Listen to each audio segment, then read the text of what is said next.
Game number 1, Grand Final. Team Cheese against Washed Up. Division S Qualifier number 1, meaning the team that takes the best of 3 series here will win not only the Grand Final, but also secure a spot within Division S.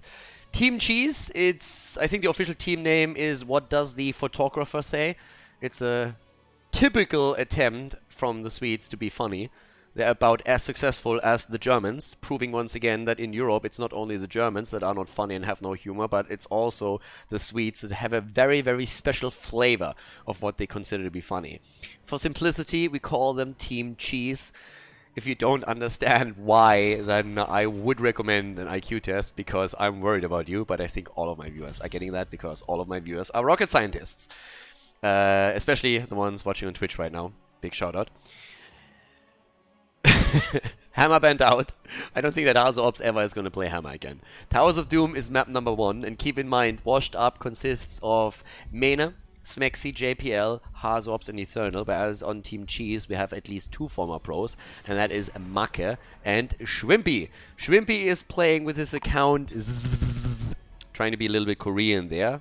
So that's basically much what you press in Korean if you want to say k, which is the Korean laughing sound. You learned something today here. Oh yeah, you did. And you didn't even try to. That's what happens when you watch Khaldor on Twitch. You'll learn things. Things that are completely useless, but that you won't forget anytime soon. Tracer banned out as well. Obviously you're going up against Shrimpy. Kind of making sure that you're not giving Shrimpy some of his best heroes there. We're having Maiev, as usual, banned out, and it is a big map, so no Abathur. No Abathur. Tyrande as a first pick, gets the interrupts against the altar channels, gives you vision the entire time, lets you control the map from that angle, and of course any kind of stun setup is just going to be absolutely awesome for you. With that said, how is Washed Up playing this? What is Mena playing? Are we going to see a Jaina taken from them to make sure that the Tyrande combo can't run the Jaina? Nope, instead we have Hanzo, and Garrosh is being played by JPL. Now, they had the problem the other day where they were trying on the first day apparently to play a Garrosh composition, and he was complaining about how he couldn't play Garrosh, he couldn't pick the hero, and he thought it was a bug, and then he realized that on the account that he was using he could actually not select Garrosh because he didn't own the hero. So I think that problem has been fixed today. And we have now Garrosh taken from Team Washed Up. And here comes Jimmy and Tyrael for the Swedes.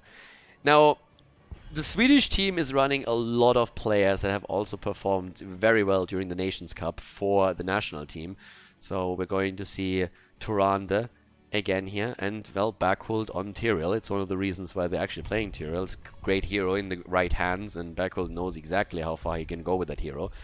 And that obviously with Tyrael you also sometimes really just want to trade, you want to die, you trade in your opponent, you get a good explosion out, get some value through that, and he usually knows exactly when to do that without just feeding constantly into the opponent's team.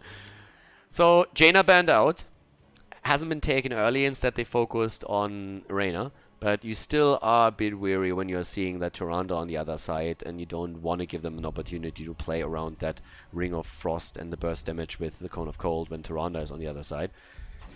Personally, I'm interested in what happens around Blaze. Is Blaze going to be picked by one of the 2 TE teams with Tyrael?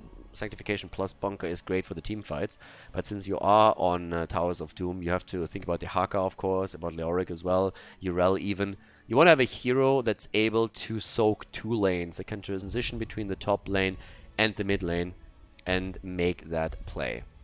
Also, keep in mind, the composition or the team name is Team Cheese for a reason. Yes, they're a little bit circumspect about it, but again, Team Cheese means that they are not afraid to deliver with a bit of cheese if they find an opening here. So that just aside, if we are going into a map where they feel they have a strategy that can work out that way, they'll probably drop it.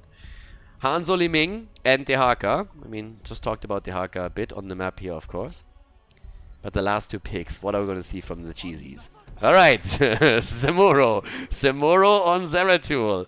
Need to be careful that you don't stack those ults with Tyrael, but Semuro can definitely be a bit cheesy on the map here if he gets a chance to pull that off. So you kind of know what you're up against already. Dehaka, of course, is going to try and mirror those movements from Semuro as much as he can. But Samuro is pretty good at taking down structures, and of Towers of Doom, that's always nice. Last pick for Washed Up. Malfurion for Smexy. And with that, we're heading into the first game of the Grand Final. Ladies and gentlemen, let's see who takes the lead here on Towers of Doom. Game number 1 in the Grand Final with Washed Up on the left main on Liming. Hazu Obst on Hanzo. We have Smexy on Malfurion, Eternal on Dehaka, and JPL on Garrosh. And over to the right side of the map, the Swedish team. Team What Does the Photographer Say, aka Team Cheese, with Shrimpy on Samuro, Maka on Reyna. We have Gia on Zeratul, Galnegunar on Tyrande, and Backhult is playing Tyrell again. Gia pausing the game right at the start, which isn't really too much of a surprise. He had problems already earlier with his connection, apparently, or at least someone on that lineup. Gives us a chance to quickly look at the level 1 talents. Now, first of all, again, we're having the ace in the hole, standard talent for Reyna, for a reason. Oftentimes comboed with stuns and slow. It's one of the reasons why we a lot more often now see Arthurs in the game as well, because with the Frozen Tempest, you of course get added value out of that talent. And it's really helpful when you have a hero like, let's say, Blaze in your lineup too, because that's additional slows through the oil spills alone already.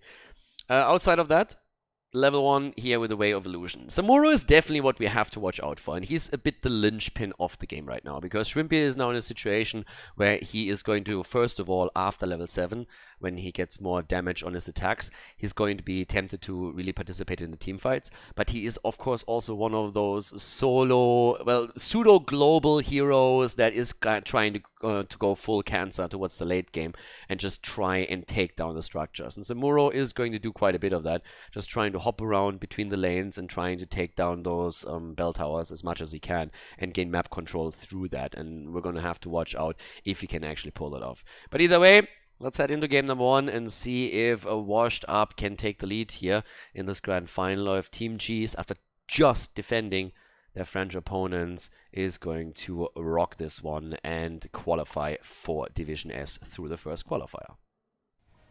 And we're back, and we'll see finally who's going to take it here. Now, in case that you don't know again how the qualification here works, we have 4 qualifiers, 4 tournaments, 4 qualification tournaments for Division S, and the winner of each tournament qualifies directly for Division S. Division S will contain 8 teams in total, and the 4 remaining teams will be decided by who gains the most points by participating in the tournaments but couldn't qualify directly. So pretty much every single round that you successfully accomplish gives you a certain amount of points, and the teams, there will be a ranking, and after 4 tournaments, the teams at the top 4, they will get entrance to Division S as well. That's what's going to happen for the first season. Then obviously once we're heading into season 2, the qualification process, another tough one, is going to be a bit different. But yeah, that's the setup that we're running here. With that said, Dehaka against Zeratul now topside. Shrimpy actually finds himself down here at the bottom, riding on his majestic golden cock around.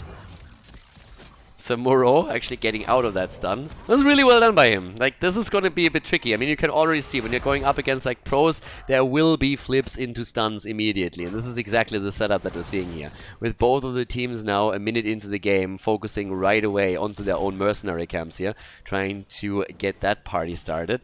And no invades just yet. Try playing it safe. Nobody's playing it overly aggressive here. Still, the Samuro images are all over the place. And actually, Shrimpy has gotten 13 stacks already on his level 1 quest here. Up to the top, we're still seeing Gia going up against Eternal. And Eternal had some great games already earlier. I mean, Eternal is probably the player that really amazed me the most in 2017. Not only because the way that he started to dominate solo lanes, but also him as a shot caller for Team Liquid back then. Like, he started to really deliver, and especially his Dehaka play was insanely fantastic. He had so many great isolations, good moves into the backline, and then connected drags that really helped his team to be as successful as they were and make it to BlizzCon then. Down to the bottom of the map, a nice escort here from the mercenaries, running straight into the structures, nearly dropping the first tower. Don't see any kills just yet, but late game is something that Washed Up is probably bit concerned about, because we not only have Samuro, who is just getting so much added value in the late game, but we also have Zeratul, who still gets a big damage boost with his level 16 talent, and will in the late game also be a lot more scary. And I mean, the same is also true to an extent for other heroes here, and well, also for the other side, but still, those two probably concern me the most when I'm looking at the two setups here. Especially when we're talking about Samuro, but also the added value from Zeratul the longer that the game goes. And Zeratul, of course, he has to be careful that he doesn't get hit by the isolation. Whenever Dehaka gets a shot at him, he's going to take that for sure. Mene will be very careful around that too. And the first altar phase is up. Mene, by the way, here again with dominance as a level 4 talent. We've seen in previous games when we've seen, for example, Lauer's team play with Tai. We've seen him go straight into the extra damage here, but Mene loves to be a little bit closer and then really just play heroes whack-a-mole whenever he gets a chance to jump around there with his level 7 Calamity and get through dominance a bit of extra sustain. And Mene's team, washed up, they actually get 4 additional shots fired since they are connecting the top left altar now. So we have them in a slight lead on the objective. But still not a single kill in the game. Like right now, this is still a map where you're absolutely willing to give your opponent a bit of a lead in the early game when you're aiming for late game setups. There are insane comebacks possible on this map. As long as you're not getting too hard snowballed, you are fine here trying to carry a game into the mid or late game and then just play around the power spike that you have there. So we see that actually a lot. Well, same set. We're also now again looking at the setup where both of them trying to go for the camp. This time JPL is sniffing around on the left side a little bit, is trying to see if he can maybe interrupt something there or delay it further so that the rest of the team can rotate in. You have to keep in mind that Washed Up has that lead or that advantage of having Dehaka. If they're going for a camp and it's a 4 versus 4, they can always make the decision to move Dehaka down.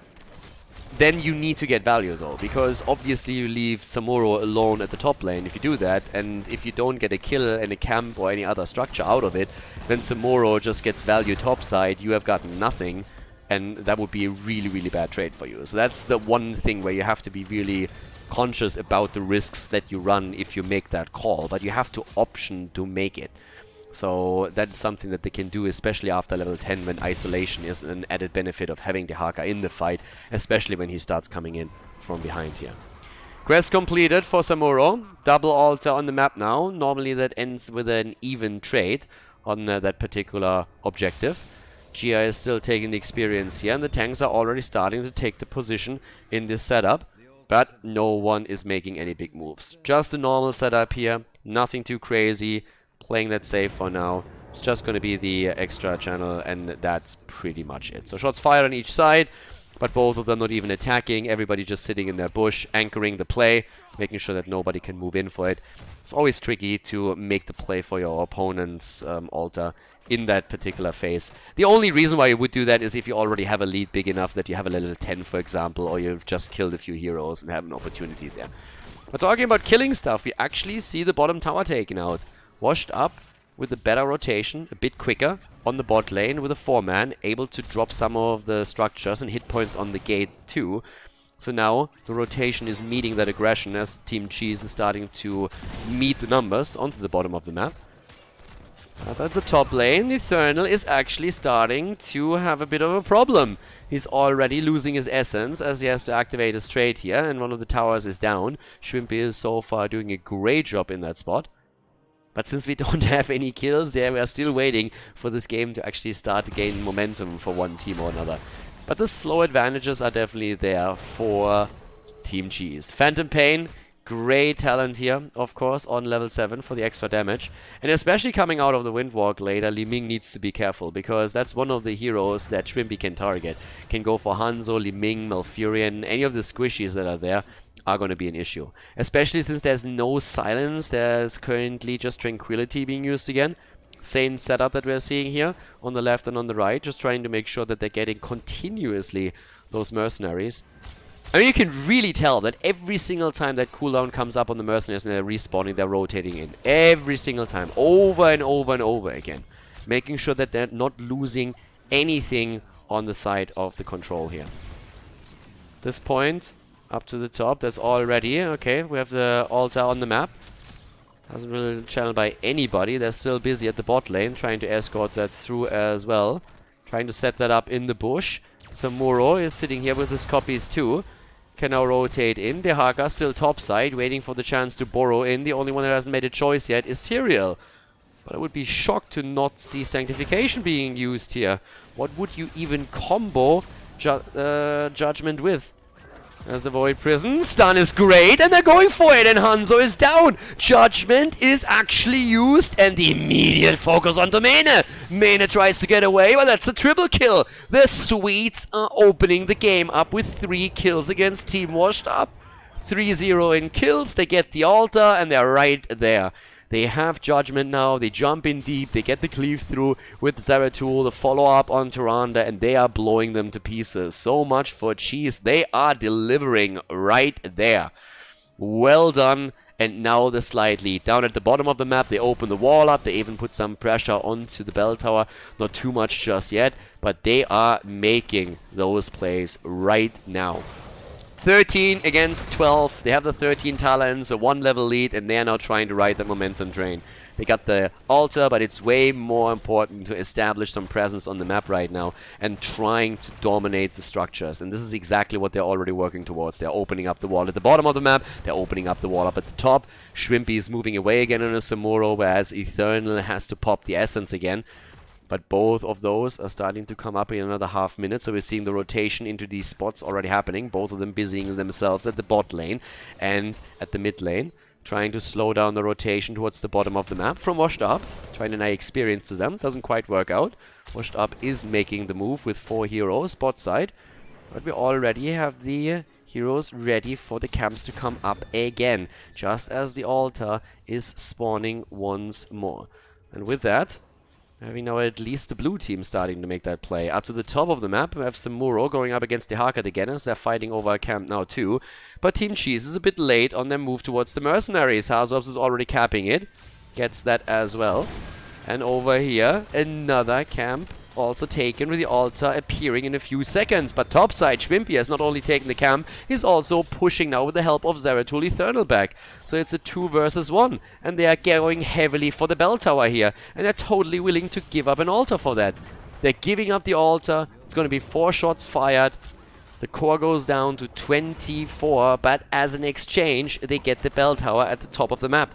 So they exchange 4 core points against the bell tower. And now Shrimpy is still there, he's still ready, and Zeratul starts to rotate and he moves into the mid lane instead and is starting to take another wave down, gets a bit more experience, but now it's going to be tough for Washed Up to reclaim that. From a strategical point of view, Team Cheese is playing this really, really well. When they go into team fights, they're trying to be explosive around it. They set it up with the Void Prison, they set it up with the Judgment, they go straight for the kills. But outside of that, they are not really engaging into too many battles here. They are just dodging around the objective. They're trying to dominate the map right now. And that comes back to what I talked about earlier. But with Samuro, you have so much map presence here. They're trying to get some snipes. And even with Zeratul now in the middle, trying to get a bit more value out of this. Rotating in, cleaves through the wave, pushes it out, and forces someone from their opponent to move through. I can't wait to see what happens there in the mid game. I mean, look at experience. They're level ahead still. They have level 16 on Rally. And that's Void Slash right away. And after we saw Shikuchi taken on 13, the harsh winds now coming in too. And that's when Samuro can really start to also deliver some of the teamfight damage. Eternal is still trying to reclaim the bell tower here, slowly and steadily, but now we're looking at the triple altar phase. And that's the big question now, how much can you get out of this? I mean, just imagine like 2 or 3 taken by Team Cheese, they would take a massive lead here. They're massively pushing the bottom bell tower. They're just moving in again and trying to drop it, and it's so low already. They can take it pretty much at any point. Samuro is starting to sneak copies over to the top left to interrupt that for as long as he can. Already channels the right side down to the bottom of the map. We're seeing Gia on his Zeratul do the same thing. 5 shots fired. It's going to be another 5. And Samuro is still fighting over the top here against Eternal. 5 more shots fired. That's the core down to 18 points. Up here, Samuro is interrupting it for as long as they can. Rest of the team rotates over. Bell tower at the bot lane claimed. Talking about Cheese. There you have it. Great isolation though. And that's the end of Shrimpy. Shrimpy goes down, but what are you going to do now? Channel that? Well, congratulations, that's 2 points. Oh no, how will they manage? 18 against 22. 2 bell towers taken that have to be reclaimed by Team Washed Up. The plan so far for Team Cheese is working out completely. 22,000 damage from Reina. Jimmy is looking strong. We've seen 20,000 from Hanzo. And still the attempt to reclaim the top side. I mean, think about the pressure that is on Washed Up now. If they lose a team fight, that bell tower falls and the barrage starts. Chia moves away, and they're committing to the top apparently now. They're committing topside. They know they have to retake a bell tower. They know they're under pressure. Already, we're having Shrimpy move straight into the middle. They're still trying to escort a couple of these camps around. They're pushing the lanes out, trying to deny some experience to their opponent, but they're giving up the top bell tower, at least for the time being. We have 16 versus 16 talents now, so both of them. Mirror Ball is in for Mena, but still the advantage situation for Team Cheese, not only because they are ahead in points on the core, but on top of that, they still hold on to the extra bell tower.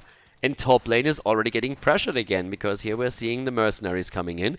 Shrimpy is back up. Bot lane gets defended, as Washed Up was trying to push in for that. But up here to the top, the game continues. Bell Tower is already down to pretty much half HP again. And just look at Gia. He's sitting in the middle, cleaving through that, and forces Mena to react so that they don't lose even more experience. It's already annoying enough for Washed Up that they're behind by an entire level. But at the same time, they don't want to end up in a situation where that level 20 advantage that Team Cheese is very likely to get at some point is going to be too long. Now there's a double altar on the map. You still have to fight over it. You haven't really taken control over your bot lane yet either. So you're in that awkward spot where you're trying to fight for this, but the only retreat point you have is mid lane. At the bottom of the map, an easy channel from Galnagulnar. That's another 5. Arrow gets dodged. Didn't hit anything, and they're going in again. There's the Void Prison. The stun is not connecting properly on the other hand. But they're starting to make the play for Eternal, and Eternal is low, needs to rush away here. Shrimpy is all over the place with his Samuro. Smexy with the heals on Malfurion, dropped the Tranquility right away. But it's still a setup in where we have Judgment available, and that could be an easy kill. On the other hand, Shrimpy has to be careful too. He's low, so is JPL, and they're moving away. Eternal gets thrown out just before he falls, and the channel can continue, and Gia is not interrupted by Hanzo. Scatter shot doesn't connect. That's another 5 shots. And that is sick judgment. Oh, Mena. Mena gets away. What the hell? He actually gets out. Gia on his Zeratul gets close, but he has to move out too. 28 points now against 8 on the core. Only 4 kills in this game. Only 4 kills. 3 against 1. I mean, right now we're having the attack against the boss in the middle. Shrimpy with Galnagard take that easy. If they claim that, it's gonna be an easy connect with 4 points less on the core, and that's the single altar that you're talking about then. And yep, they're getting it right there. Big hits coming through. Boom. 4 points against 22. And still the advantageous position on the bot lane. I mean, this is getting rough. This is getting really rough. They take the camp. They're going to try and get that out now. But it is getting really, really dicey here for Washed Up. They're so far behind at this point. A boss is all that's needed for Team Cheese to win this game. Or just channel a single altar. One altar with the situation that we have right now is going to be enough for them. They don't need anything else.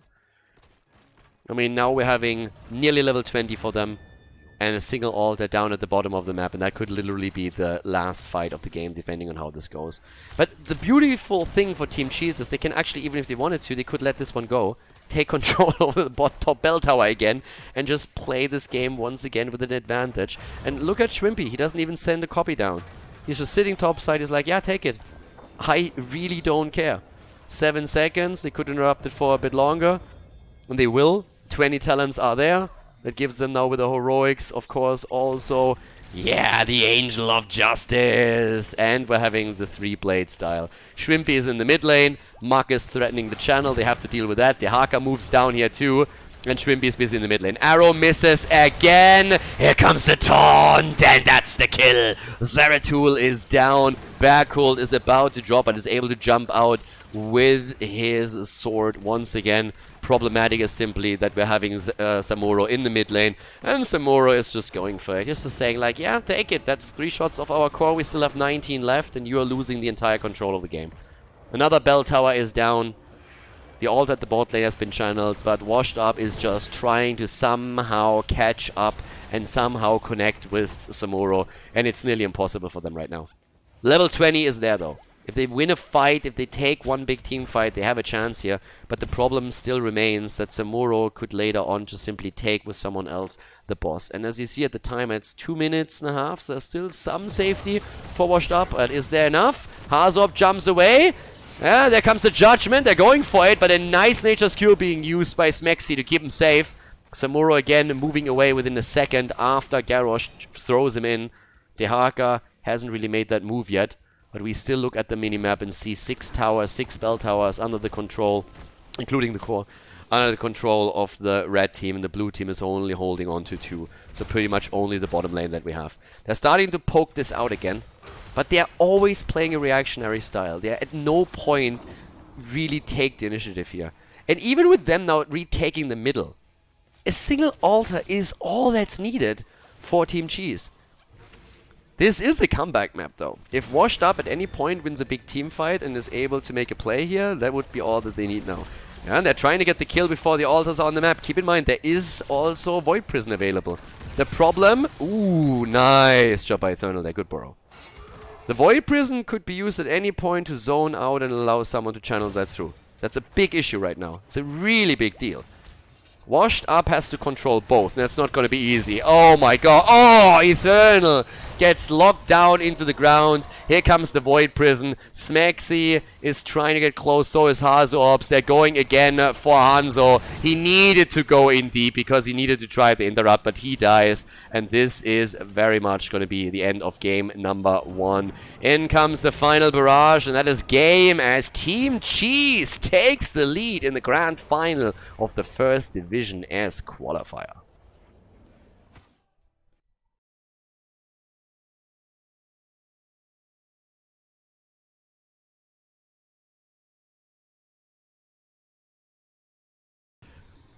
Game number 2. Team Cheese successful on the first map with their Samuro plays. Now we're heading into our second map, and Washed Up, they took first pick, first ban, which means that Team Cheese chose the map. So they are playing on Dragonshire. Let's see if they have another cheese up their sleeves. Washed Up played a great tournament, and they were, for a lot of people out there, the favorite to take the first direct qualification spot for this league, for Division S. But currently Team Cheese are ahead, and they already played a fantastic semi-final against the French team. And now, with a lead, if they are victorious on Dragonshire, they would claim that first spot. We have Genji banned out, we see the ban against Maiev again, so a lot of the initiators and melee assassins here are oftentimes targeted in the setup. The play with Tyrael in the last game, going straight for a judgment there, was actually pretty cool too. Really worked out well for them as they were trying to get some intense kills and quick kills around those altar fights. Abatha banned out once more. But I would be a bit worried. I mean, again, they call themselves Team Cheese already. They're a little bit shy about dodging around the name, but that's at the end of the day what they are. And I mean, Shrimpy himself messaged me before the first game and told me, so which cheese do you want? And I'm like, surprise me, buddy, just show me what you got. And so far they definitely delivered. It wasn't too cheesy, but it had a little bit of a flavor there. It wasn't really like one of these strong ones, you know, it was just like a mild cheese that we got from them, nothing too crazy. Samuro and Towers of Doom, it's nothing unheard of, but I'm just waiting for them dropping the real hardcore brie. For now we have Arena as the first pick in game number 1. Alright, Jimmy could control Garrosh if he's picked at the front line. It's already putting a bit of a damper on that. Jojo, taken, has the blinds. We have Toranda immediately again from the Swedish team here, trying to get those stuns out there. Toranda as an early pick, so popular right now. The higher you go in the skill level. And she's normally part of the first rotation or even banned out, depending on the setup. A ban that we have not seen is Zeratul though. So Zeratul could be part of the composition for one team or another again. Tyrael and Malfurion taken right away on the side of Washed Up. So they have the Tyrael play through JPL, Malfurion for the lockdown here. Still interested to see the bans here, especially the offlane interests me. I mean, this is Dragonshire, so you can play around globals. We have seen Hazorps in one of the previous series with Falstad, but normally the go-to global hero would be Dehaka, which we've seen from Eternal on the last map already. And then if you're trying to set something up against him, you could play around Blaze, but we actually see Leoric banned out. There's a good chance that we're going to see Arthas with that. Like, a Leoric ban is hinting a little bit at Arthas. It doesn't have to be Arthas, but it's oftentimes one of the bans that you see when Arthas is heavily considered by one team, and Arthas would actually fit with that. It would be a very heavy frontline in any 5 versus 5. It would also give Tyrande a perfect setup for them getting the quick Howling Blast into a stun pattern. The ban on Samuro, not gonna deal with that shit again, can tell you that much. But is it going to be an Arthas, or are they going to play a different style here? I mean, again, Dehaka for the global that you could pick right now. There it is, Dehaka. Okay, Dehaka for the double, so no Arthas plays here. I mean, Reyna has been taken on the other side. A pick on Arthas would have been pretty good to remove that as an option for Wash Up to pick it, which now is still a chance that they have. But Gul'dan also taken away. There's Urel and Junkrat. So quite a bit of displacement that we're having from them now. Poke from Junkrat the entire time. Also quicker rotations on the map. And last pick for Shrimpy. Need a bit more damage. Are we going to see something fancy, or is it going to be more of a normal pick here for him this time? I mean, even Tracer was banned out on the first map against him. But now Shrimpy with a final pick in this setup. And we are going to get, as the final one, Zeratul. Doesn't shock too much. We kind of expected it. I mean, we even talked about Zeratul not being banned out. So yeah, Zeratul played by Shrimpy right now for the damage as we are heading into the second game. The lead for Team Cheese against Washed Up Dragonshire. Game number 2. Let's head straight into it and see which team decides the map in their favor. Team Cheese with a 1-0 in the series, and we are heading into the second game, where on the left side we have Washed Up with JPL on Tyrael, Smexy on Malfurion, Eternal on Urel, Hazorps on Reyna, and Mena on Junkrat. To the right side of the map, Make on Dehaka, Backhuld on Johanna, Shrimpy on a Smurf account, playing Zeratul. We have Gia on Gul'dan and Galnegunar on Tyrande. Time to shine. The chance for the red team to make this a 2-0. Riding into battle in style on the money pick. As you do. Hazorps is not disappointing either. It's a little bit of a Chihuahua style that he plays here, but still, I'll accept that. And I'm really curious to see if Shrimpy and his boys can make the play again. Oh my god! What? Nice! What a sexy play by Mena. Beautiful setup. Pulling Shrimpy in and allowing the near kill. Shrimpy jumps out, and then the last and final grenade that Mena has there just bodies him. What an amazing play here by Junkrat. Absolutely awesome, and yeah, that must have felt good. I mean, that's really one of those moments where Mena is just like, eat it, buddy, eat it. Great play here. And, I mean, Shrimpy nearly gets away, but then the final grenade right to the face, and that's the end of that. So now an early kill in the game for Team Washed Up, starting the game with a great opening. In the meantime, Zeratul is now starting the rotation topside as Eternal is getting pressured by Make already. But both of the teams looking at Siege Giants right now that they're going to try and take.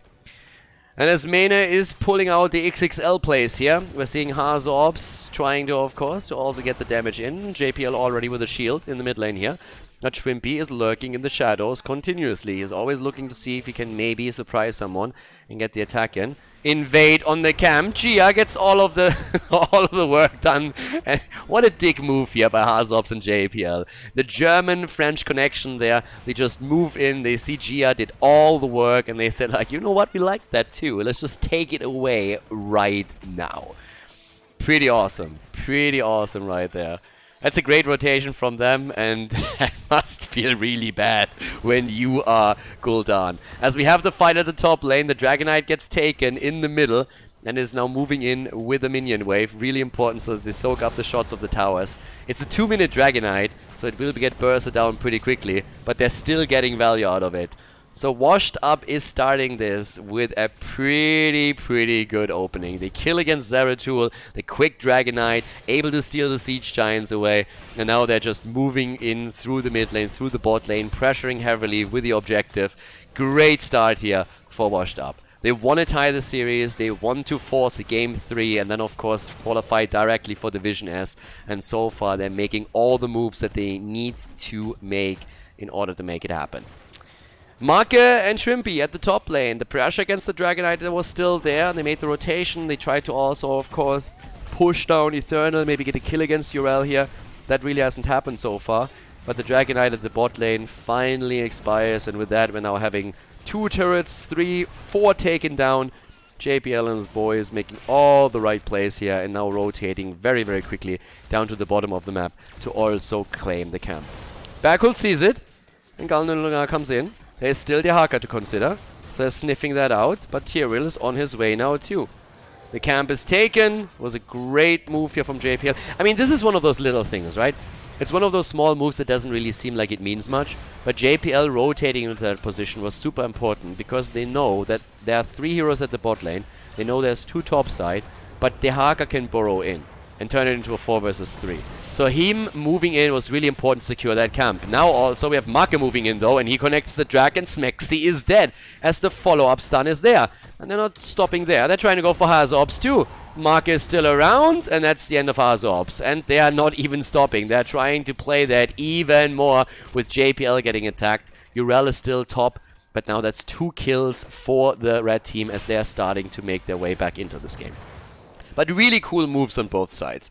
And it's the subtle things that really matter. Making that rotation towards the bottom to secure your team having a chance of sitting with that camp. If the Haka moves in, it's still a 4 versus 4, so they can still make that play. And then of course the turnaround here by Team Cheese as they are moving in with the Haka after the camp gets deep pushed, get the connect against Malfurion, and then Khaldor is immediately ready with the stun. Follows up with the stun, gets the Hunter's Mark through, they get the kills. And now we're pretty much even. I mean, you can argue that Team Cheese might even be ahead. From a structural perspective, yes, they've lost some ground on the map, but they haven't lost a fort yet. And they are now pushing through the top lane with their own mercenary camp. They have the Bruiser camp. And on top of that, they are holding on to, well, maybe even a tiny lead in experience. It's pretty much even out, to be honest. But now the next Dragonite is already started to be announced. And Eternal, of course, has a slight advantage here at the top, because he can easily rotate between the shrine and the lane, just jumping over. Yeah, now Eternal is getting body blocked though, because we're seeing Shrimpy coming in. But Eternal moves out from this one. Hazorps is back, is ready immediately. The slow and the stun don't really hit Zeratul, so he walks away. But as you can see, the wall is getting destroyed. First tower down, the gate also dropped, and now they're making the play for that. So far, the Cheese Boys are doing fairly well, considering the beginning of the game. Urel is going to be a nuisance. She's always just going to jump in. She's going to use her mobility to go back onto the shrine and get the second shrine under the control of the team in blue. But down to the bottom of the map with Khaldor and Chia now having also those siege giants that were finally taken out by Mena. They are sitting in a 2 versus 1 spot and can easily take this. But the rotations are there again.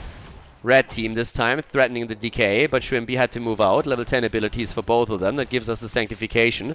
Down at the mid lane we have a bit of a fight happening, but also top side Urel still fighting with Marke and Shrimpy. In terms of heroic abilities, nothing crazy being chosen here yet. Smexy still has to make a decision though. Either goes into the silence, which against Zeratul could be fantastic, but then at the same time, if you want to have the sustain with the healing, Tranquility is going to be your friend here. Horrify, of course, now available for Gul'dan to make the plays at the bot lane with Shrimpy maybe even. And Shrimpy is just rotating all over the place. I mean, he's trying to put a 2 versus 1 setup at the top lane whenever he can. He's moving into the middle, moving down to the bottom. He's always looking to see if there's on one lane a hero where he can exploit a numeric advantage and set something up. And they're trying to make that play again. Going straight into the minion wave, getting the cleave through, AoE damage against that. Bot lane now, Mena against Gul'dan, Junkrat against Gul'dan. And this is a really different series from what we've seen, for example, with the Russian team. They are just trying to play as safe as possible now. We're 7 minutes in and we only have seen 3 kills so far. Mena is still hesitant down here. He doesn't know where Gul'dan is. He has not a lot of vision because Shrimpy is also hiding in the bushes. Gia is sitting there now too. So Mena still has to be careful. Grenades are coming through, are getting dodged, and Gul'dan rotates back down. So Mena at no point could really move in and take control of the shrine. He had to play the safe. And this is one of the things that you really need to learn in Heroes. Just sometimes sit safe, wait until you have information, until you have vision. It's always, Heroes is always a quest for information and then making decisions based on that. And hiding in vision or hiding in bushes to deny vision is always important. If you always show with heroes on lane, even ones that are needed, your opponent always knows what they can get away with. Talking about getting away with, Eternal might get away with from that. He drops the ult and now should be able to jump out here. JPL is already helping out too, so in exchange no rogue abilities, but Hazorps rotated in, so did Smexy. So they have now more momentum at the bottom of the map, but we had another camp taken, the Bruiser camp, and it helps them to drop now parts of that wall. But the heavy commitment at the top lane with their own Bruiser camp is now giving Washed Up an opportunity to break through the wall, maybe even take down the fountain to get more control over the top lane. 13 talents are close for both of them. JPL even gets slowed down by the fort. Barcold runs into Reyna's Raiders. Nicely positioned by Hazorps to make sure that no one can sneak in and ambush them from behind. Blessed Shield got used. Horrify is in. And the stun doesn't hit Smexy. They take Gul'dan down. Washed Up with a kill. Galnagunar barely gets away. There comes the Twilight Dream. Smexy with a good move. Barcold trying to get away here. But Tyrande with a stun again, but Galnagunar eventually should die. JPL, well, maybe not. They're actually moving away from this. But there comes Urel again. Goat Girl with a jump is connecting it.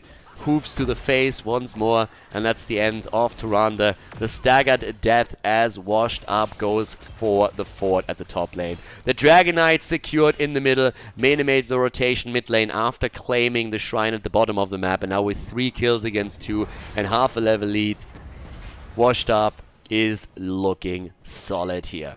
They're going to be starting to move into this real soon.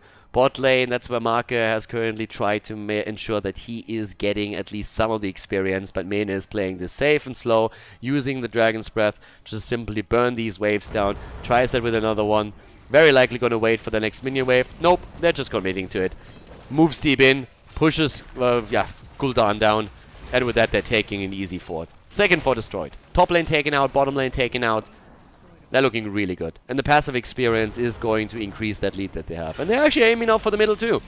Even if they just drop the fountain, that would already be a win. But of course at this point you want to take the fort if you can.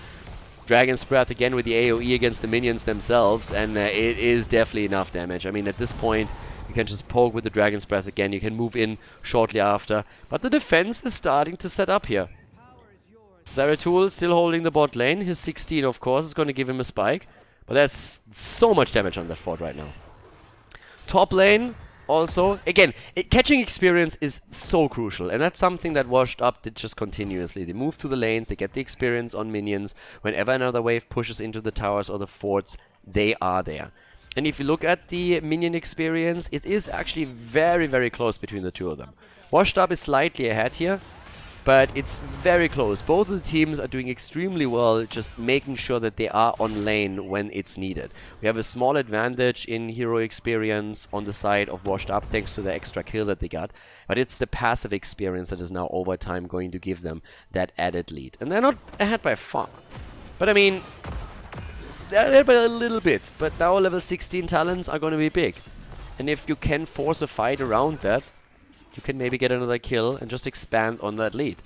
Talents already taken, pin them right on Reyna. We're also seeing on 16 now the endless nades taken for Junkrat. JPL jumping out, dodging the stun from Tyrande. Nice follow-up attempt there by Galnagunar. 8 stacks for him on his level 4 quest talent for Tyrande.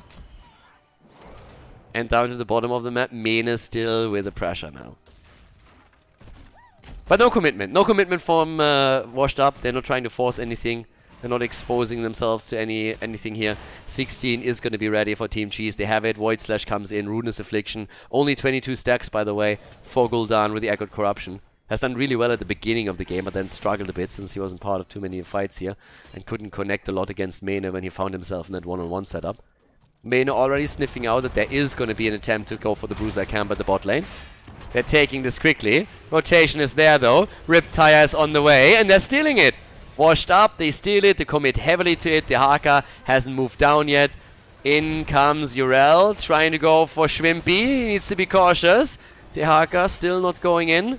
They're just trying to run away here. But Schwimpy goes down, Zeratul eliminated. Really nice follow-up here on the side of Washed Up. They're looking strong. They're looking good at this point. Alright.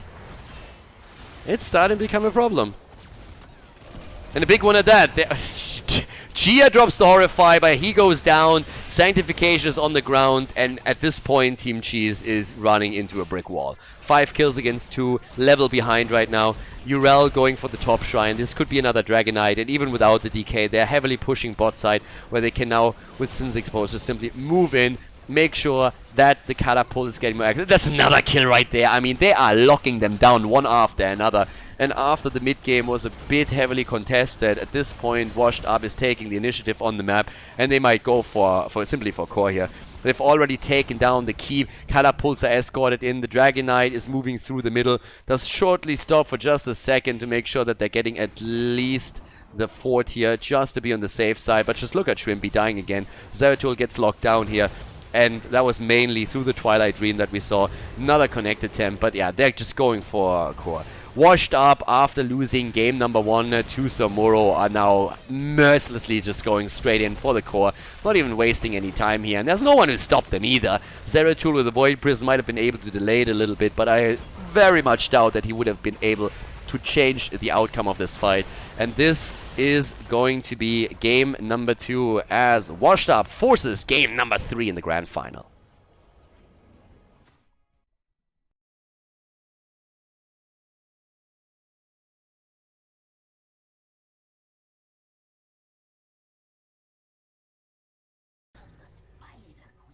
Game number 3, Washed Up against Team Cheese. We are in the final map of their first qualifier. Team that wins on Tomb of Spider Queen is qualified for Division S. Time to shine.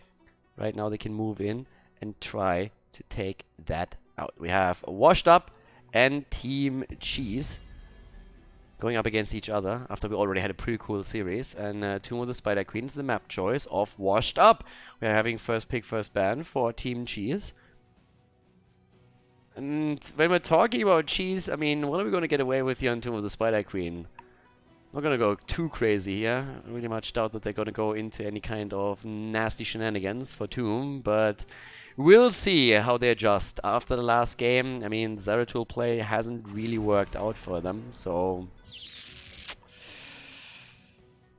my F gets banned. That doesn't shock me.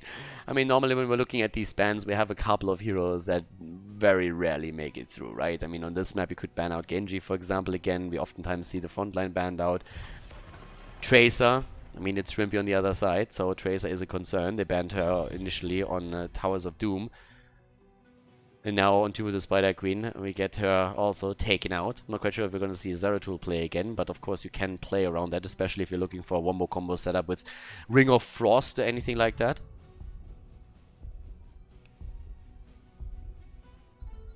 But there's a Hanzo ban.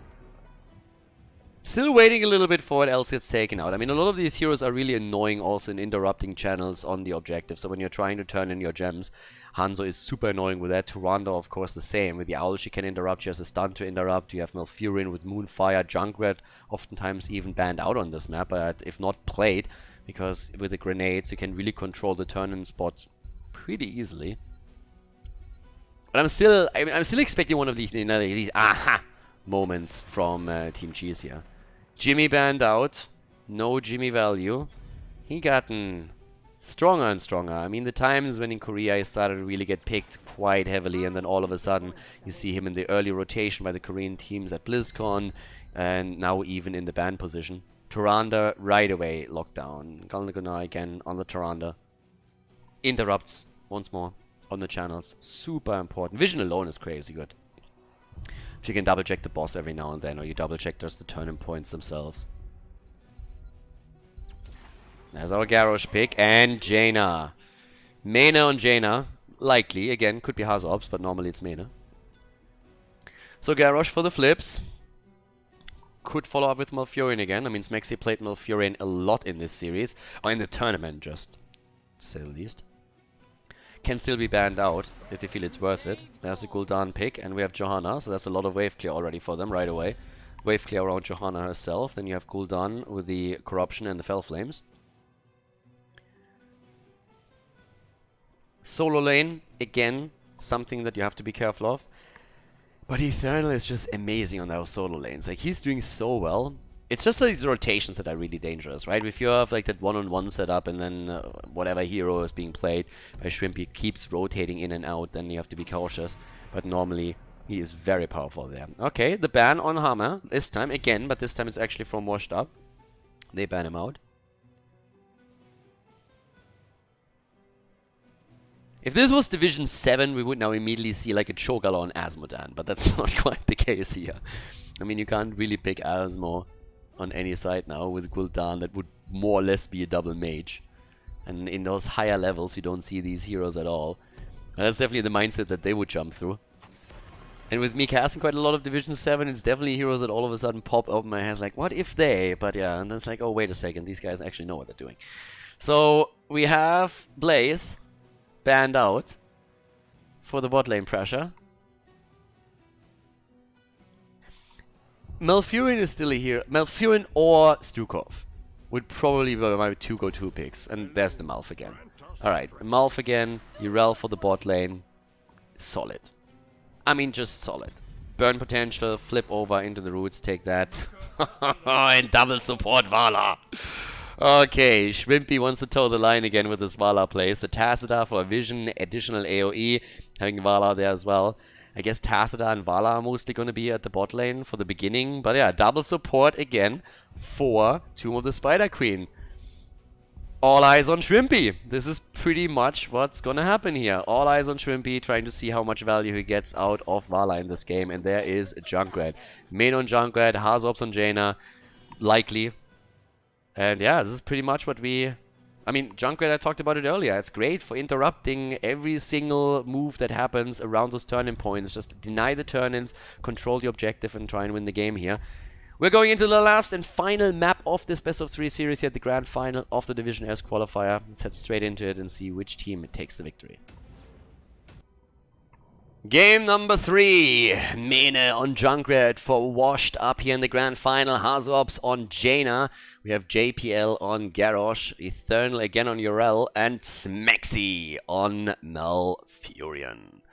On the right side of the map, Galnagunar on Tyrande. We have Maka on Tacita, Shrimpy on Vala, and a Backhold on Johanna with Gia on Gul'dan in this final game of the series.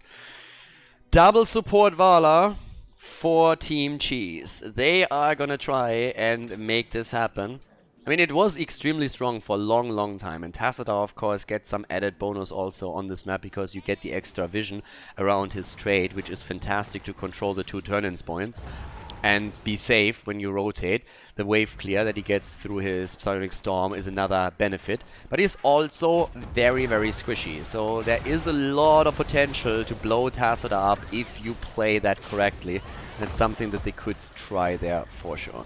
So we're having them again trying to play here in the middle. Okay, Eternal is already in a spot where he's eating a bit of damage. They're trying to zone him out slightly to get some extra damage onto him for now, to make his stay on the bot lane a bit more tricky. But that also means if you commit 2 heroes to the bottom of the map, you have 3 at the top, mid and top lane. And that makes the rotation of Washed Up very easy. Can burn down these waves without any problems whatsoever. And the only thing that Team Cheese can do is make sure that they are going to get the experience, but they won't be able to make any big moves there. Yeah, Shrimpy himself already in trouble. Now he gets the shield. Not really too much of an issue. Kept himself at the bottom of the lane and gets some auto attacks in against Eternal here. Playing around that. Gets pushed out once again. But it's really just the aggression that we have to watch out for. If Team Cheese is starting to gain momentum, they will be in a decent spot here. But if you're falling behind with a double support composition, you are in a lot of trouble there. It's all about Vala at the end of the day. And in this setup, by the way, there's like different ways how you can play the double support. I mean, in this setup, they don't really have an offlaner. So there's the variation, of course, where you still go into a second melee hero. You have your offlaner, but you have Vala as the only damage dealer. This is a bit of a different setup where you have basically a solo tank. And Johanna can survive through a lot of it, as we've just seen in the mid lane.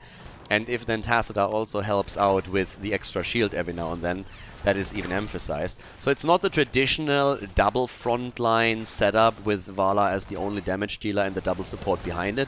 It's a more aggressive variation where you still rely on Gul'dan, but Vala is already in trouble as she's getting pushed out of place and gets dropped by Jaina. Jaina gets the kill, and that's the quick end of her. So now, with that said, up at the top, we're currently having them in a slot where Gia is pushing the lanes out as much as he can. That one kill doesn't really hurt them too much yet, but it allows some map control for Washed Up that they can use to start and turn in. JPL even waiting to see if someone rotates over. So far that hasn't been the case. Vala is making her way back onto the map. Has now gone, I mean, obviously into punishment on level 4. Hybrid build with a multi-shot, as you would expect. I mean, it's the traditional build to be played. Normal one. We're still seeing Make also in this case now with the extra life leech as his level 4 talent for the shield on Tacita. So definitely very much so centered around Shrimpy and allowing him to have more self-sustain. Eternal still doing his thing at the bot lane here. And Smexy is always ready. He's waiting for an opportunity to drop that root and follow that up with. Turn in hasn't really yielded too much yet. Mark is careful here. Doesn't fall. And here comes Vision again. I mean, Marke is always going to try and scout out what's going to happen whenever his Vision is ready. His job is to really tell them, okay, how do we play this? And JPL with the turn-in attempt, you have to be careful against him, because even if you interrupt him, if he gets the stun in against Galnaguna, for example, and can flip her over, that would be an easy kill right there. And that's why we have Tyrande already moving away. Has absolutely no chance of preventing the turn-in from main. It can't go close enough for a stun, for reasons mentioned, because of Garrosh. It doesn't have a Pierce here yet, so with that, they just can't get that interrupt. Bot lane, then again, is getting pushed back. Eternal is fighting valiantly in the 1 versus 2, but eventually he is going to have trouble there. Smexy, root follow-up, not being used. Wasn't quite in position for it, and decided to save the mana here. And still Hazo up through the turn in here. 22 turned in as it stands. In comes Shrimpy, trying to put some extra damage onto it. Yeah, good. Tacita with a dimensional shift, moving out, as we said before. Hit point pool is a little bit low these days. Galnaguna gets jumped. Randa in a bit of trouble, but is still able to move away. And Shrimpy gets the damage out. Has now, after punishment, also Arsenal that he committed to. Mene locked into that fight with Gia that we already saw in the last game, when Mene, with his Junkrat, had to fight against Gul'dan. Range increase on level 7 for Tacita, making his own life a bit easier. Gia, on the other hand, yeah, he goes down. Gets isolated here. Hazops comes in from the side, slows him down. And the damage from Junkrat, and that's the end of one hero. They try to go maybe even for a second, as Galnaguna is in trouble. And there is no way for him to move out. Berkut was trying to isolate them a bit. He at least catches most of those gems. That helps them. But at least at the bottom of the map, that's where we see value for Team Gs. They drop the entire wall. Doesn't really net them a lot, but once that we have the first objective running through the lane, that is definitely going to damage the fort significantly and could even lead to a quick structure kill. Now, with the blue web weavers descending, though, we have that lead for Washed Up. And I mean, this is a map where you can try and snowball your opponent a bit. And the lead and experience is already significant that we're seeing for Washed Up. If they're able to emphasize this even more now by pushing through with the web weavers, they could literally hit level 10 around that. And then drop a hero or two. Like, this is a really, really dangerous situation for Team Cheese now. This is really dangerous at this point. Especially if they would lose a hero. If you lose a hero right now, you are in trouble. And there's already Root and Blizzard straight at the gate. But that alone is a scary setup. And I mean, look at the experience. This is a dream come true right now for any Heroes of the Storm team. You push in with level 10 basically in your hands. And they're already being super aggressive around it. And of course they are. They know that they have all of the cards in the hands now and can play them. Yep, they go for the fort. This is going to be an easy one for them to take. Heroic abilities are there, and they can now even start to try and get a little bit more. Maybe push into the mid lane, push something out there, but they make the rotation for the Siege Giant camp. So they're just going to sit tight there. They're waiting for the web weavers to be taken out. JPL is calling that in even a little bit more, just shows to hide that they are still all at the bot lane. So it is trying to suggest to them, hey, we're still here. They already had vision, and now the Siege Giant camp is going to be taken. Just a second. Hazops is on it immediately. As we said, Jaina has the wave clear in these situations to take that quite nicely. Not really a big problem, especially, of course, with the Pierce on the Bolt here. Gets that. Still aggressive in the middle. Good zoning from JPL to allow Eternal in particular to turn in. He has 33 gems already. You want to get rid of those. And he's able to turn those in. 37 for them now. But at least we have level 10 abilities on the side of Team Cheese. And Tassadar goes into the Force Wall. No problem with that whatsoever. In a normal setup with the second frontliner, especially if it's more of a tank-heavy one, you would have probably thought about going Archon. But since they have Gul'dan plus Vala, there's no problem to go into Force Wall here. You have the damage output, but you might be able to make the plays with the well-placed Force Wall here. Shrimp is at the bot lane on the other hand. He's still pushing this out. He's dealing with those Web Weavers. And there is potential for another objective on the side of Washed Up. And that is a concern. So now that's the problem. Shrimpy still pushing out Eternal here and trying to weave some extra damage in. He went into Rain of Vengeance on level 10. Top side, Main is still pushing this out. Nicely done. They go for Garrosh and they take him down. Garrosh is dead. Here comes the Rain of Vengeance and Shrimpy. Oh my god. Riptire rips Tirana to shreds as Maina sees the opportunity coming in from the top and flanking them. Backhull dodges out on the bomb. Oh, he goes down. That's 57 gems! That's 57 gems right there. They're even trying to go for another kill, but the gems are not recovered, and we have Team Cheese. Chia nearly dies there. I mean, he had no hit points left. But Team Cheese is now all of a sudden on the map with 32 gems in their hands, and they haven't turned in a single one yet. Not one. Ooh. The turn-in through Maina, and the camp claimed, and look at this, they time it. They time it with the Web Weavers. They protect it with 2 heroes, and once the Web Weavers appear, they're going to start capturing it, and this is going to be a sick push. You have Web Weavers now coming down and pushing with the Bruiser camp, which means the spell aura is there. And if they push with heroes here too, I mean, this is guaranteed a fort. Guaranteed.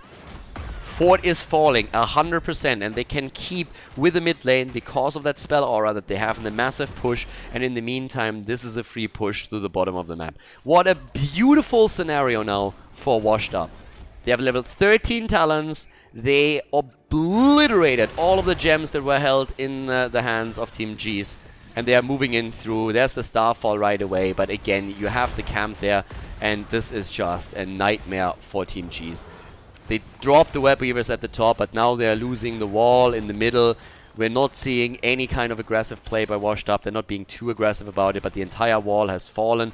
They committed to the defense at the bot lane, where we see the wall pretty much fall too. Yep, the last one is dropped here as well, and they're making the rotation towards the boss.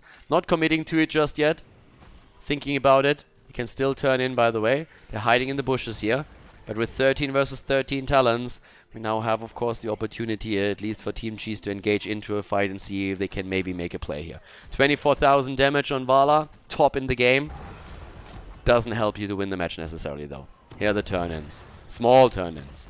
But still, every gem counts, and they so far haven't even lost a single one. 5 kills against 1 here. And, again, a level ahead. 2 forts eliminated, the wall's down at the keep. Any other turn-in that you get is going to be great for you. And you of course have also the passive experience advantage already, which will allow you to grab the early level 16 unless your team gets dropped. So now we're having once again a setup where especially Team Cheese is trying to prevent another turn-in. There are not enough gems yet in the hands of Washed Up, don't get me wrong. But they are already working on that. And Team Cheese has okay. That was a tourist moment right there. That's a Kodak moment. As Vala dies at the bottom, Shrimpy gets dropped, and they're going for Backhull as well. With level 16 being so close, more heroes falling. They don't even have enough gems anymore to go for a turn-in. Like, again, I have to stress this. Team Cheese hasn't turned in a single gem. Not one. And Backhull is down. They lost Vala, they lost Johanna, and they're losing the complete control over the game right now. 41 gems in their hands. They haven't turned in a single one. They have nothing. But they have a lot of that. Hazuops and his boys, they're going straight for the boss. 16 now ready. That's the extra talent right there. And Eternal is still guarding the turn-in spot, just making sure that no one turns in those gems that they still hold in their hands. Boss is an easy picking. Easy peasy. No turn-in. Not even close to that. Eternal still sitting bot side. And things are grim for Team Cheese. This is the map where they came back against Team France, by the way. Against the French team, they started a comeback here. And they were able to start a winning streak to end up in this grand final in the first place. But right now, we're seeing them just go in one more time. Guarding the turn-in spot. 14, trying to turn in himself, of course, if he can. But yep, turn in right here. Needs to catch the experience first. Eternal is rotating back over now that they have full vision about the top. The reason Eternal didn't turn in is because up to this point they didn't have full vision of the opponent's team. So he was like, well, maybe there's a trap somewhere. Maybe they're waiting for me to try and turn in, and if they do that, they are just gonna kill me here. So let's sit tight, let's wait until we have vision. They have to defend against the boss eventually, because if they don't, if they actually sit here and don't defend against the boss gets more value. So there's no downside to playing this greedy. So he waited it out, he got vision, turned in, and now they have the blue web weavers coming through again. Once more, moving through the middle, moving through the bottom, going for the keep this time directly, and trying to take that out. Already watching straight in here, in the middle, dropping the blizzard. Up at the top, Vala and Tassadar are trying to defend against the web weaver early before they rotate down for the defense. But this keep is doomed. The keep is falling 100%. You can't save this one. Well, they're trying. They're doing what they can. Maybe they're able to do something here. I don't really think so. It's just a matter of commitment, how much Washed Up wants to go into this. But 16 is ready. 16 is ready. They saved the keep for now, but now the bot lane is getting pressured. So now you have to make a choice again. Do you defend bot lane? And if not, your opponent is just simply moving in middle. Ideally waiting for another... Yep, there's the poke. There's the blizzard. Get the cooldown ready. They're just sitting tight. Bot lane has been defended. Blessed Shield comes out. And the Indomitable immediately Malfurion committing to his ult. Keep is low. Are they going to stay? They actually defended it. It should be an easy poke, though. Main again. Looking at the side, seeing if we can maybe commit to something here. The keep is still not down. I'm actually impressed. I would have bet money on the keep falling. I'm actually impressed that Team Cheese was able to defend it, especially considering that the wall was down and they didn't have the initial level 16 talent. It was a really good defense here. Well done by them. It's extremely low though. I mean, it is gonna fall sooner or later, but very well defended. And kudos to the red team. But so far, Washed Up is just simply sitting there. It's like, okay, let's play this as safe as we can. They don't want to be too aggressive there. Okay, they're going for Johanna again. Bit forward. They have one camp pushing through the middle to try and roll with it. Move with the camp. Poke against the keep. They're already going for backhold here. But he uses the Iron Skin and moves away from it. Good cooldown management from him, by the way, too. There's so many tools against him. And so far, he's done a great job surviving through all of this. Mena with the nades, already poking against it. One Blizzard and a few grenades is all that you need. But they don't want to go in that deep. Pushing into your opponent is always scary, especially if they have some tools that they can poke with. And you have the Psionic Storm, you have Vala with a multi-shot. You have also Gul'dan, of course, on top of that. So they're just simply controlling the objective. They control the objective, the turn-in spot. But we at least for now see a few gems on the side of Team Cheese. They have 99. That's nearly a double turn-in. It's close. If they get 2 turn-ins in a row, that might be their ticket back into the game. But then again, you look at experience and it's a very different scenario. Once that 20 hits, that's like a go sign right there. It's like go, go, go. Right, Owl gets dodged. JPL actually interrupted. But bot lane is getting pushed out again. And with both of the bot and the mid lane losing the fort, that means that we have catapults pushing there. There's the interrupt, Torify, and the kill. Garrosh is down, and that's the moment when Team Cheese is trying to come back into this. In comes Urel, though, trying to push them back here. And backhold. Careful. Oh my god, Gia with the damage against Mena. He jumps away, but Urel is in trouble. Eternal barely gets out, but that's the turn-in. That has to be the turn-in. It has to be the first turn-in for them right now. 38 already delivered. Can Mena interrupt? Or can they finally get the first Web Weaver wave? Look at the experience. 20 is so close right now. But Garrosh is still dead. Here's the commitment. And down goes Tyrande. Tyrande is dead as Gul'dan completes his quest. But the Red Web Weavers at least will be descending. And that might cause a bit of relief here for them. 20 against 18, nearly 19. Vala has to be careful. Eternal barely missing out on that. That was a scary moment for Schwimpy for sure, especially with Berghold rotating bot side and defending against the wave that came through there. Jumping onto Marker. Marker! Eternal is not afraid of anything here. No fear, no respect whatsoever. He knows how far he can go, and now with level 20 in particular, I mean, he has a Seraphim now. That really, really helps him, of course, whenever he's going to get attacked. So even with the ultimate on cooldown, just through that alone, through that activatable, he said, yeah, I'm fine. And now the Web Weavers are, of course, that's a free defense. But it's just not, it's not really meant even to do a lot of damage here. What it's meant to do is just stall out the game a little bit longer to allow them to get level 20. And let's just be honest about this. Once they get level 20 talents, we have the Farflight Quiver for Schwimpy, and that allows him to stay even safer. They have a lot of great talents coming in at level 20. The problem is, I don't really think that Washed Up is going to give them all that time. They're going to try and force something before that. And they are nearly on a gem count where they have enough. Oh, that with the Blessed Shield, that could... Oh, yes, everything on Malfurion, and they get the kill. They have everything on him, they get the kill. Oh, that's not a Riptire, that was a Rectire. They got wrecked hard. Mena with a double kill against Tyrande and Gul'dan. Johanna falls too. It's a triple kill. Final Fort falls. Schwimpy gets away for now, but of course at this point that is the beginning of the end, or at least it should be. They move away. They go for the turn in. They go for the boss. They're trying to time the two, I would assume. There's not enough gems on the side of Team Cheese to make anything happen here. With Tassadar being around in his shields, they weren't quite happy with going for the core there. They want to play this safe. 20 talents are now ready for Team Cheese. So they go for the boss, and they can literally time the boss around the objective if they want to get the turn in together with it. And I think that's very, very likely. Mena waits it out. Doesn't commit just yet. He's the one with 9 gems. So, yeah, they need to rotate someone else in for him. But there are the turn-ins. Go for 12. 59. Mena now rotates in. JPL takes over, guarding the spot. And nothing can be done about it. Vision is there. JPL is sitting on the point. 20 versus 20. 11 kills against 3. But there's the Web Weaver wave. Web Weaver wave is coming through. They know what JPL is doing. But the guard is there. They control the vision. They make sure that nobody can move in to steal it away. And with that alone, they grab the boss. The Web Weavers are going to come down now. And this is going to hurt. If somehow Team Cheese can defend here, they might be able to actually make a comeback happen. But a defense here is nearly impossible.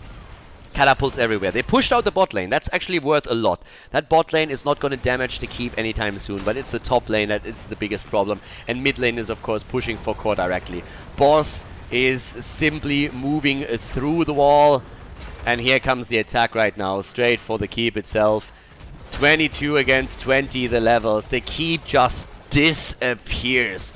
No chance whatsoever. And now they're trying to get the kill. There's the Horrify. Oh, and that is it! That's the kill against Urel. Can they maybe hold? The keep is already getting attacked here, but we're seeing Cheese just doing whatever they can in the middle, taking the first Web Weaver down. The boss is already attacking the core, and there's the end of Tassadar right there. 70%, 60%. It's too much damage. It's simply too much. This is gonna be it. And with the victory on Tomb of the Spider Queen, Washed Up, they qualify for Division S in the first qualifier. GG, well played, and congratulations.